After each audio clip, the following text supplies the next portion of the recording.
I think, first of all, persistence is underrated. And I also think the gift of the gab is also underrated. Yeah.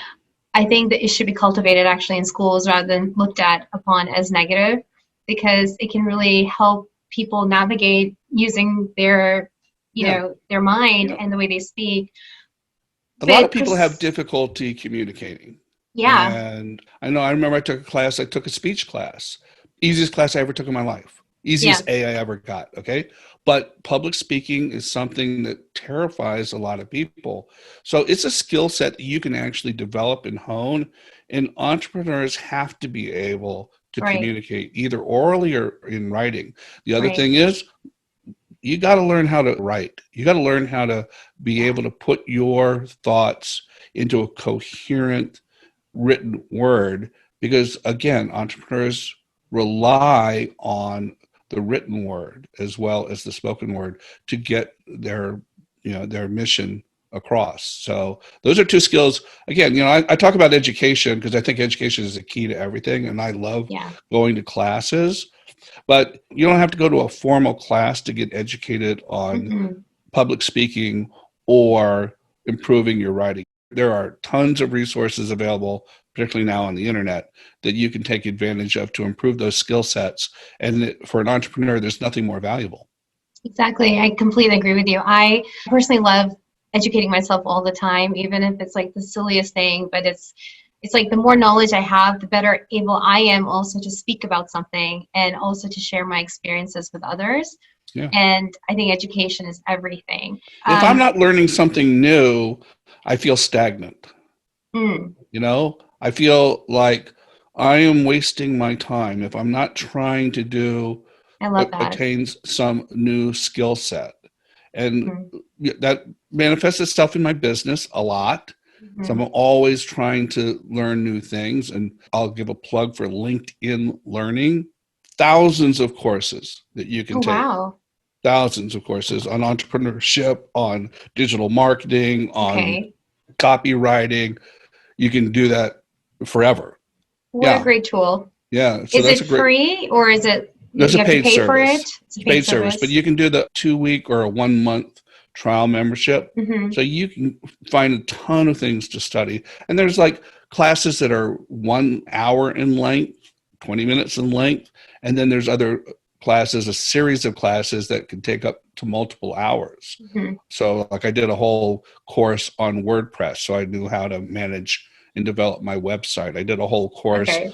on digital marketing, a whole course on Google AdWords, a whole course on your Google profile. So anything you want to learn, I'm uh, sold. I have been yeah, struggling with WordPress the last few ah, weeks, and I've had to hire out for all of this stuff, and it's so expensive. These people are totally worth it because like I yeah, can't do it for my life. But getting yeah. that education, that little one up gives you working knowledge, which I think Well, is and I'll tell important. you, like in your experience, what that's good for. If you took the WordPress introductory class, which I think is about, I'm going to say it's about 6 hours in length. It's broken up into different modules. Then when you go out and hire your virtual assistants to help you, you have an in-depth understanding of what they're doing, and Mhm. you can collaborate with them even more detail and with greater results, and probably save yourself some money in the long run than if Mhm. you weren't aware of it. So you don't have to do it yourself, Right. but just educating yourself so that you know what your virtual assistant is doing for you Mhm. is immeasurably valuable.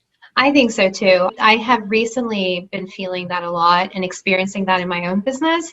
And I think having a working knowledge of anything in your business is very important. Yeah, Whether it is how to do the most minuscule task for your business as opposed to the biggest task for your business as well. And it just really helps if you have it. And even if you're hiring out, I agree, it can really help navigate your expectations and what's good and what's not good if something is working or it's not working as yeah, well. yeah, Completely 100% agree. I love the fact that we're able to be part of the social media savvy thing that's going on right now. yeah, But keeping up with even that is tough. Like with Instagram, all these changes are happening, and if you're not doing reels, then you're missing out also. And there's definitely a balance to social media as yeah. well. And I would encourage people to definitely take advantage of it, especially if it's free, but also not to lose sight of what the core of their business is. And I think that's also easily able to do. It's that you get so entangled with social media and wanting to be on it and show yourself and be present, but then you also have something that makes the needle move, and that is the actual work. Well, your concern about balance is really well founded Yeah. because you can go overboard. And there's a fine balance too between mixing your personal brand and your professional brand. Right. And so those are a couple things you have to pay attention to and get feedback on if you're not crystal clear about it yourself. Because you can have a extreme presence on any of those platforms, but at the same time, you may be defeating your purpose if people don't really see the person behind the image. Mm-hmm. If they just see it as an image, it comes across as fake marketing. Mm-hmm. And folks on social media are particularly adept at discerning that difference. Mm-hmm. And so you have to find that balance. And I think that's a really key word, balance in your approach to using these platforms. So what would be some tips on how to show the real you and not too much of the real you also, where you're compromising the business brand, but enough to where you are authentic and you are not just doing this showcase? So I maintain 2 different accounts on every platform: a personal Facebook page, a business Facebook page, a personal Twitter account, a business Twitter account, and the like. Most of the work that I do in terms of my law practice, I do on the business side, right? And most of my personal stuff is on the personal side. And I try and keep those, largely separated. However, oftentimes I'll cross over. And so I'll bring like a business post to my personal page. And I might preface it with something like, I don't talk about my practice, too much on here, but this is relevant. Mm-hmm. And or this is important, or I think people might find value in this. So the people who are on your personal page recognize you're not using your personal page to troll for business all the time, and they're Mm-hmm. willing to accept that every now and again you're going to do something and they go, oh yeah, I forgot he's an attorney, he does estate planning. I think I need my will done. Okay. By the same token, every once in a while, I'll take the personal post and put it on my business page. And I did one just recently about the relationship my wife has with our dog. It was largely built off of this fabulous picture of the dog just looking up with pure love in her eyes to my wife. I posted that on my business page, and I went on to talk, ironically, about pet trusts that you can set up to Oh, provide. perfect. Yeah. So it was a nice little segue, and people loved it. Just so Mm-hmm. you can show a little bit of each on each platform. If you get carried away, then Mm-hmm. you lose that advantage. I was speaking to another attorney this morning. We were speaking about a third attorney who all they do on their personal pages and their personal feeds is talk about their business. Oh, yeah. And she was saying, like, I don't really think I know them. I know a lot about their business, but I don't know them Mm-hmm. as individuals, even though we're, quote, friends. Yeah. So I like to keep those two things separate, but not so separate as to have people not know the profession behind the person or the person behind the profession. Yeah, I love that advice. I actually don't have a separate Instagram account. I also, sprinkle in a little personal stuff on the stories, but the feed itself is all work related, business related. And I think it's mainly because it's just so much work to manage all the accounts. Yeah. And so, but I think I might just end up now starting a personal account and just kind of do as I do on that one, not Well, have let it me give very you a little organized. tip about managing multiple accounts. Yeah. Hootsuite, Oh, okay. I use HOOT. Planoly.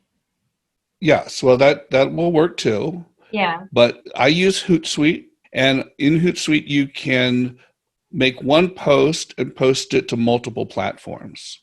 Mm. So on the business side, a lot of times what I'm doing is bringing relevant articles to others' attention, sharing with them that value Mm-hmm. of, you may not be reviewing Forbes magazine or investment magazine the way I am for these issues related to estate planning. So I'm something of an information curator for those Mm-hmm. folks. And so I can take a link, write a little blurb about the article that I'm referencing, post it one time, and it goes out to my business Facebook page, my business Twitter account, and my LinkedIn account. Oh, So that's wonderful. I get a lot of mileage, and it saves. You can schedule posts ahead of time. So every Thursday, I will schedule posts, the next 4 posts. So it Mm-hmm. posts for Friday, Monday, Wednesday, Friday of the following week. Yeah. And I just keep a running note and add these links to the note. So when it comes time to populate Hootsuite, I go to my note, my online note system, go to my note, pull the link, paste it in, add, the 2 or 3 sentences of copy that I want to add and post it. I get a whole week and a half's worth of postings done in about 10 minutes. I love it. I love the streamlining and efficiency. It makes my heart happy. The other thing I wish that I'd known then, virtual assistants. I'm a huge proponent Yeah. of virtual assistants and outsourcing as much as you possibly can. So I outsourced my receptionist to a firm, Ruby Receptionist, plug for them. They're my favorites. Oh, oh, good. I've actually read about them. I wasn't sure if I should use something like that or just keep going on with what I'm doing. Yeah, I See. love Ruby Receptionists. You pay a little Okay. bit extra for them, but I think the quality is Mm. extraordinarily good. I outsource my bookkeeping. So I have a local online bookkeeper, SusieQBookkeeping.com. She helps me, manage my books. I've outsourced a lot of my content management and marketing work. So everything I can, Mhm. I look to find a source that can do that work for me, because it means that I have more time to devote to working on my business as opposed to in it. Yeah. Awesome. I'm going to be putting all those links on our show notes as well. So if Great. anybody wants to access them, they can. Thank you so much for being on this episode with us today. I have learned personally so much, and I appreciate all the knowledge that you have shared with us today. Thanks. I hope it's beneficial to some, and it's something I like to talk about. I do a lot of that, and so this was delightful to be able to spend some time with you. Thank you so much.